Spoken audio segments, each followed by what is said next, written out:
قال يا بني إني أرى في المنام أني أذبحك فانظر ماذا ترى ইব্রাহিম নবীনা আলাইহিস সালাতু ওয়াস সালাম ছেলেকে ডাইকে বলেন, ও আমার প্রিয় বৎস ইসমাঈল, আল্লাহ তাআলার পক্ষ থেকে আমার উপরে হুকুম আসছে তোমাকে যেন আমি আল্লাহর রাস্তায় জবাই করে দেই, আল্লাহর রাস্তায় কোরবানি করে দেই। এখন তুমি কি বলো? ইব্রাহিম তো জিজ্ঞাসা না করলেও পারতেন কি না? ইব্রাহিম নবী আলাইহিস সালাতু ওয়াস সালাম জিজ্ঞাসা না করলেও পারতেন, হাত পা বেঁধে জবাই করে দিতে পারতেন কি পারতেন না? কিন্তু আল্লাহ পাক রব্বুল আলামিনের এটা আরেকটা হিকমত, আল্লাহ তাআলা ইব্রাহিমের উপরে নাজিল করেছেন আয়াত। আর ইব্রাহিম নবী আলাইহিস সালাতু ওয়াস সালামের এই ব্যাপারটা থেকে ইসমাইলের পরীক্ষাও নেওয়ার জন্য আল্লাহ তাআলা প্রস্তুত। ইসমাইল কীরকম নবী হবে, তার ঈমানটা কীরকম হবে, সে কীরকম ধৈর্যশীল, এটা আল্লাহ তাআলা দেখতে চাইতেছিলেন। এটাও দেখতে চাইতেছিলেন যে ইব্রাহিম তো সে নবী, সে তো আমার কাছে পরীক্ষিত, সুতরাং ইসমাইলের নবী বানাবো।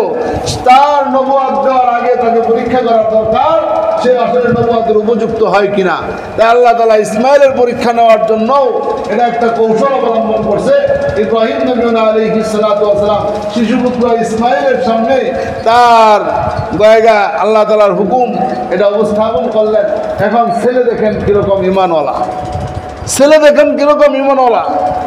قال يا بني إني أرى في المنام, যখন ইব্রাহিম আলাইহিস সালাতু ওয়াস সালাম স্বপ্নের কথা বললেন, তখন قال يا أبت افعل ما تؤمر ستجدني إن شاء الله آمنين। ছেলে বললেন, বাবা তোমাকে যে হুকুম আল্লাহ তাআলার পক্ষ দিয়েছে সেই হুকুম তুমি যথাযথভাবে পালন করো, আমাকে সবরকারীদের মধ্যে বাবা, আমাকে কি পাইবা? আমাকে সবরকারী ধৈর্যশীলদের মধ্যে পাইবা, আমাকে মুঠেও তুমি অধৈর্য ব্যক্তির মধ্যে পাইবা না। তুমি তোমার দায়িত্ব কর্তব্য তুমি পালন করতে থাকো। তবে ইসমাইল নবী আলাইহিস সালাতু ওয়াস সালাম বললেন, হাদিসের কিতাবের মধ্যে আছে, তাফসীরের টিকার মধ্যে লিখছেন, ইসমাইল নবী আলাইহিস সালাতু ওয়াস সালাম বলেন, আব্বা আমাকে যখন মার কাছ থেকে নিয়ে আসছেন তখন যদি আপনি এই ঘটনাটা বলতেন, তাহলে আমি আমার মার চোখের দিকে তাকাইয়া, চেহারার দিকে তাকাইয়া জীবনের শেষবার মাকে দেখে আমার অন্তরটা জোড়াইতাম, আর আমার অন্তর জোড়াইয়া আমি আজকে আপনার শরীর নিচে শুয়ে পড়তাম। আমার কোনো আপত্তি ছিল না, এখনও কোনো আপত্তি নাই, আপনি আপনার দায়িত্ব পালন করেন, আমাকে ধৈর্যশীল সবরকারীদের মধ্যেই পাবেন। কঠিন এক অবস্থা। হযরত ইব্রাহিম নবী আলাইহিস সালাতু ওয়াস সালাম জবাই করার কাজ শুরু করে দিলেন। ইসমাইল নবী আলাইহিস সালাতু ওয়াস সালাম বলেন, বাবা আমাকে জবাই করার আগে আমার হাত পাগুলি বেঁধে নাও, আমার হাত পাগুলি বেঁধে নাও, কারণ হাত পা যদি খোলা থাকে আমি হাত পা নাড়াচাড়া করবো, এতে করে রক্তের ছিটা তোমার শরীরের মধ্যে লেগে যেতে পারে, এটা বড় বেয়াদবি হয়ে যাবে, এটা আবার মা দেখতে পারে, দেখলে মা সহ্য করতে পারবে না। ও বাবা ইব্রাহিম, আমাকে যখন জবাই করে দিবা আমার পোশাকের মধ্যে রক্ত মাখা এই পোশাকটা আমার মার কাছে নিয়ে দিবা, যাতে আমার মা এই রক্ত মাখা পোশাকটা দেখে সান্ত্বনা পাইতে পারে। আল্লাহু আকবার, আল্লাহু আকবার। এত বড় এক হৃদয় বিদারক ঘটনা। ইব্রাহিম আলাইহিস সালাতু ওয়াস সালাম তার সন্তানের হাত বাঁধলেন, পা বাঁধলেন, বাইরে কোরবানি করার জন্য জমিনের মধ্যে শোয়া দিছে, ছুরি চালাবে গলার মধ্যে, ছুরি চালায় দিছে আল্লাহু আকবার বলে, কিন্তু ছুরি তো কাটে না। আল্লাহ তাআলা আসমানের মধ্যে ফেরেশতারা দৌড়াদৌড়ি শুরু হয়ে গেছে, ছোটাছুটি শুরু হয়ে গেছে। ফেরেশতা বলে, আল্লাহ তাড়াতাড়ি ফিরান, তাড়াতাড়ি ফিরান, আজকে পৃথিবীর জমিনের মধ্যে ইতিহাস রচিত হয়ে যাবে, ইসমাইল জবাই হয়ে যাবে, ইব্রাহিম তো কোনোভাবেই থামবে না, জবাই করে দিতেছে, তাড়াতাড়ি থামান। আসমানের মধ্যে দৌড়াদৌড়ি শুরু হয়ে গেছে, ফেরেশতাদের মধ্যে দৌড়াদৌড়ি শুরু হয়ে গেছে। আল্লাহ পাক রব্বুল আলামিন জিবরাইলকে ডাকলেন, ডেকে বলেন, জিবরাইল যাও যাও, তাড়াতাড়ি যাও, ইব্রাহিমকে ফিরাও, ইব্রাহিমকে ফিরাও। আল্লাহ পাক রব্বুল আলামিন হুকুম পাওয়ার সাথে সাথে জিবরাইল আসমান থেকে আসতেছে আর বলতেছে, ইব্রাহিম থামেন, থামেন। আল্লাহু আকবার। হযরত ইব্রাহিম নবী আলাইহিস সালাতু ওয়াস সালাম বারবার ছুরি চালাইতেছে জবাই করার জন্য, কিন্তু জবাই তো হয় না, কোনোভাবেই থামে না। ইব্রাহিম নবী আলাইহিস সালাতু ওয়াস সালামকে আসমান থেকে জিবরাইল দমক দিয়ে বলেন, ও ইব্রাহিম থামো।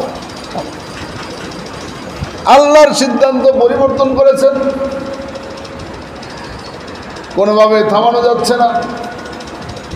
হযরত জিবরাইল আলাইহিস সালাতু ওয়াস সালাম জান্নাত থেকে একটা দুম্বা আইনা ইসমাইল আলাইহিস সালাতু ওয়াস সালামকে সরাইয়া ছুরির নিচে দুম্বা দিয়ে দিয়েছে, এখন জবাই হয়ে গেছে। রক্তের গ্রাণ যখন আসছে, গন্ধ যখন আসছে, ইব্রাহিম আলাইহিস সালাতু ওয়াস সালাম চোখ খুলছেন, খুলে দেখেন ইব্রাহিম নাই, ইসমাইল নাই, এখানে তো দুম্বা পড়ে আছে, এটা কীভাবে হইল, কীভাবে সম্ভব? এবার ছেলেকে দেখে পাহাড়ের উপরে জিবরাইল আলাইহিস সালাতু ওয়াস সালাম নিয়ে দাঁড়ায় আছে।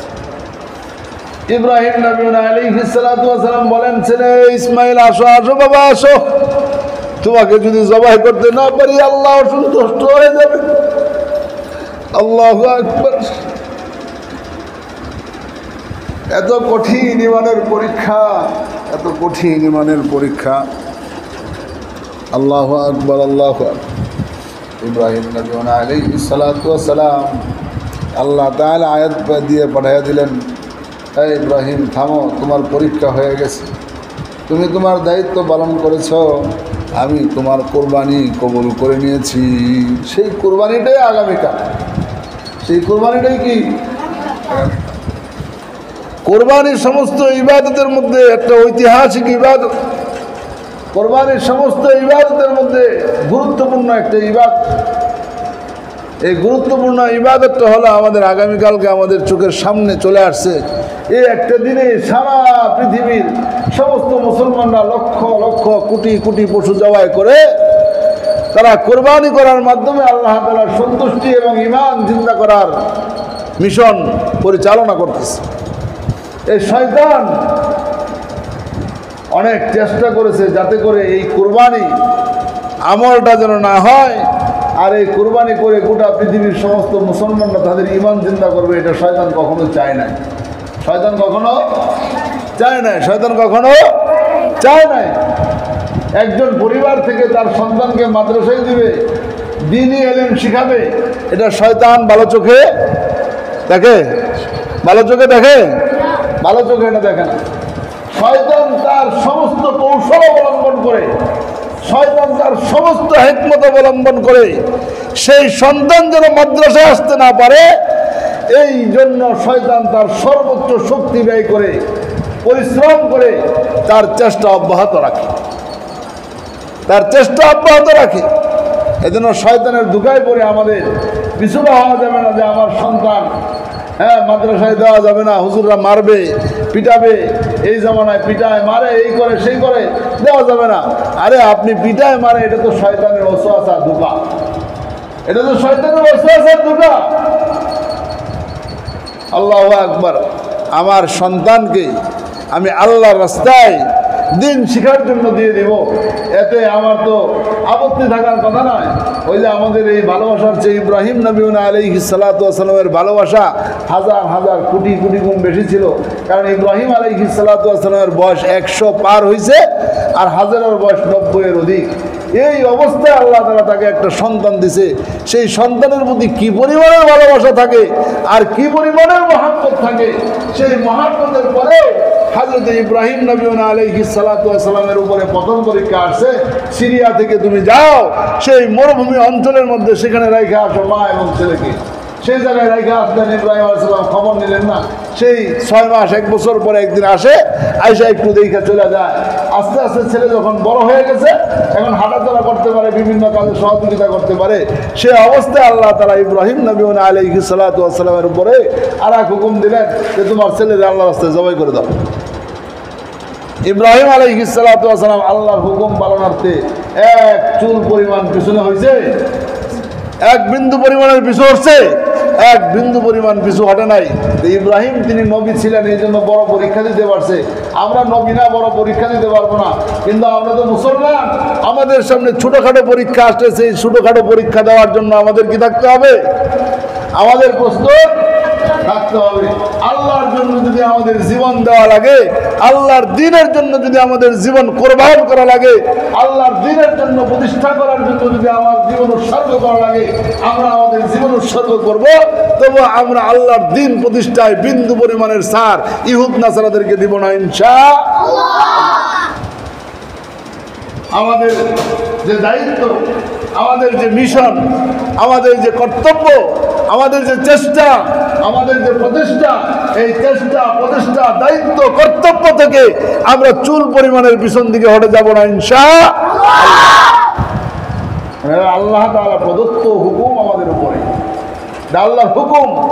আল্লাহ তাআলা আমাদেরকে প্রতিনিধি করে পাঠাইছেন দুনিয়ার জমিনের মধ্যে যে আল্লাহর দ্বীন প্রতিষ্ঠা করতে হবে। আর আজকে ইহুদ নাসারা বিভিন্ন জায়গায় আমাদের শক্তিহীনতার কারণে নয়, আমাদের ইমানি দুর্বলতার কারণে বিভিন্ন জায়গায় আজকে আমরা মুসলমানরা মার খাচ্ছি, বিভিন্ন জায়গায় আমরা নির্যাতিত নিপীড়িত হচ্ছি, আমাদের রক্ত ঝরতেছে।